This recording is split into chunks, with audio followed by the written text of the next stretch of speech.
ভাৰতীয় খাদ্য নিগমৰ অসমৰ বিভিন্ন গুদামত থকা চাউল যে চুৰি হয় এই অভিযোগ পুৰণি, কিন্তু এই অভিযোগক পুনৰবাৰ সত্যতা প্ৰমাণ কৰি নৰ্থ লখিমপুৰ FCI ডিভিজনেল কাৰ্যালয়ৰ অন্তৰ্গত ধেমাজিৰ যিটো গুদাম, সেই গুদামৰ পৰা 26,800 বেগ চাউল চুৰি হোৱা বা তাৰ বিষয়াসকলে বিক্ৰী কৰা ভয়ংকৰ অভিযোগ উত্থাপন হৈছে।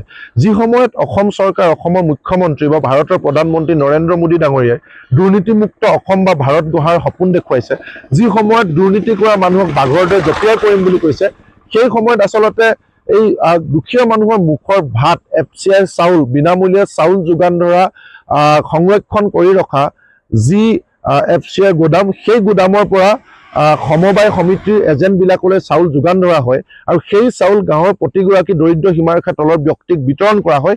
সেই চাউল এটা গুদামৰ পৰাই 26,800 বস্তা চুৰি হোৱা ঘটনাই সকলো অসমবাসী ৰাইজক উদ্বিগ্ন কৰি তুলিছে, চকু কপালত তুলিছে।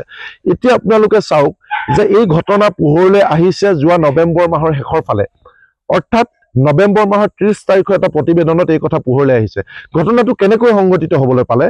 FCIৰ এটা নিয়ম আছে যে FCIৰ অধীনত যিমানবিলাক গুদাম আছে তেওঁলোকৰ তাত ফিজিকেল ভেৰিফিকেশ্যন হয় কোৱাৰ্টাৰলি, অৰ্থাৎ 3 মাহৰ মূৰে মূৰে ফিজিকেল ভেৰিফিকেশ্যন হয়। এতিয়া আপোনালোকে চাওক যে এই ফিজিকেল ভেৰিফিকেশ্যনৰ টিম গৈছিল অক্টোবৰ মাহৰ প্ৰথম ভাগত আৰু গৈয়ে তেওঁলোকে সেই গুদামটোত, ধেমাজিৰ যিটো FCI গুদাম, সেই গুদামটোত জাম পেক থকা বুলি তেওঁলোকে ৰিপৰ্ট কৰিছিল, মেইল কৰিছিল লখিমপুৰৰ ডিভিজনেল মেনেজাৰৰ কাৰ্যালয়লৈ আৰু গুৱাহাটীলৈ।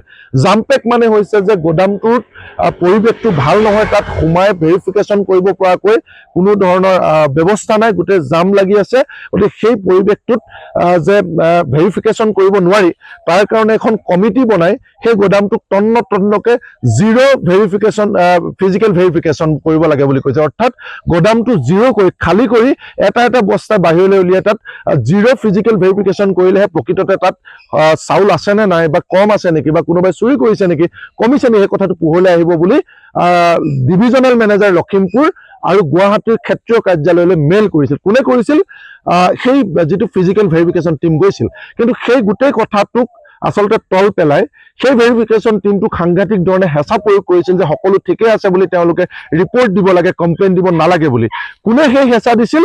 তাৰ যিগৰাকী বিষয়া, গোদাম ইনচাৰ্জ ৰাকেশ দাস, আৰু যিগৰাকী ধেমাজিৰ যিগৰাকী ডাইৰেক্টৰ, ডেপুটি, যিগৰাকী ডিভিজনেল মেনেজাৰ, ক্ষমা কৰিব, DM বুলি কয়, ডিভিজনেল মেনেজাৰ, সেইগৰাকী যিগৰাকীৰ নাম নিৰঞ্জন লাল জাহাংগীৰ, আৰু তেওঁ মেনেজ হৈ আছে ওপৰত DGM যিগৰাকীৰ নাম হৈছে ফিউজেল নেম। এতিয়া পোহৰলৈ আহিছে তিনিওগৰাকী ব্যক্তিৰ ছত্ৰছায়াত ধেমাজি গুদামৰ পৰা চাউল বিক্ৰী কৰি থকা অৰুণাচল, মণিপুৰ বা মিজোৰাম, এই বাহিৰলৈ ধেমাজিৰ পৰা সংলগ্ন বাহিৰৰ আমাৰ চুবুৰীয়া ৰাজ্যলৈ বিক্ৰী কৰা হয় বুলি কয়। ইতিমধ্যে আমি শুনি আহিছিলো, এতিয়া প্ৰমাণ পোৱা গৈছে। গতিকে আমাৰ প্ৰশ্ন হ'ল যে এই গোটেই ফিজিকেল ভেৰিফিকেশ্যন টিমটোৱে জাম্পেক থকা বা এই ভেৰিফিকেশ্যনত সন্দেহ তেওঁলোকৰ মনলৈ অহা বুলি যি মেইল কৰিছিল, সেই গোটেই কথাখিনি তল পেলাই এই যিটো টিম DGM, ফিউজেল নেম আৰু ক্ষমা কৰিব, ডেপুটি জেনেৰেল মেনেজাৰ DGM ফিউজেল নেম, গুৱাহাটীত যিগৰাকী বহি আছে 2 নম্বৰী অফিচাৰ, আৰু তাৰ সমানে সমানে ডিভিজনেল মেনেজাৰ নিৰঞ্জন লাল জাহাংগীৰ আৰু গোদাম ইনচাৰ্জ ধেমাজিৰ ৰাকেশ দাস, এই তিনিওগৰাকীয়ে মিলি যে চাউল বিক্ৰী কৰে, সেই তিনিওগৰাকীয়ে কিন্তু ফিজিকেল ভেৰিফিকেশ্যন টিমটোকে হেঁচা দিছিল যে সকলো ঠিকে আছে বুলি তেওঁলোকে ৰিপৰ্ট দিব লাগে। আৰু সেই গোটেই কথাটোৰ হেঁচাত পৰি, যিহেতু ফিজিকেল ভেৰিফিকেশ্যন টিমটো তৃতীয় বৰ্গৰ কৰ্মচাৰী, তেওঁলোকে আচলতে প্ৰেছাৰত আহি চাকৰি তাৰণাত তেওঁলোকে চব অ'কে বুলি ৰিপৰ্ট দিছিল।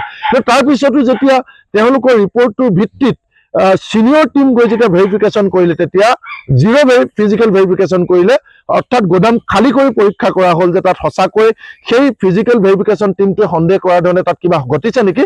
তেতিয়া পোহৰলৈ আহিল যে হয়, তাত 1 লাখ বেগ চাউল জমা থকা ধেমাজি গোদামটোৰ পৰা 26,800 বেগ চাউল চুৰি হৈছে।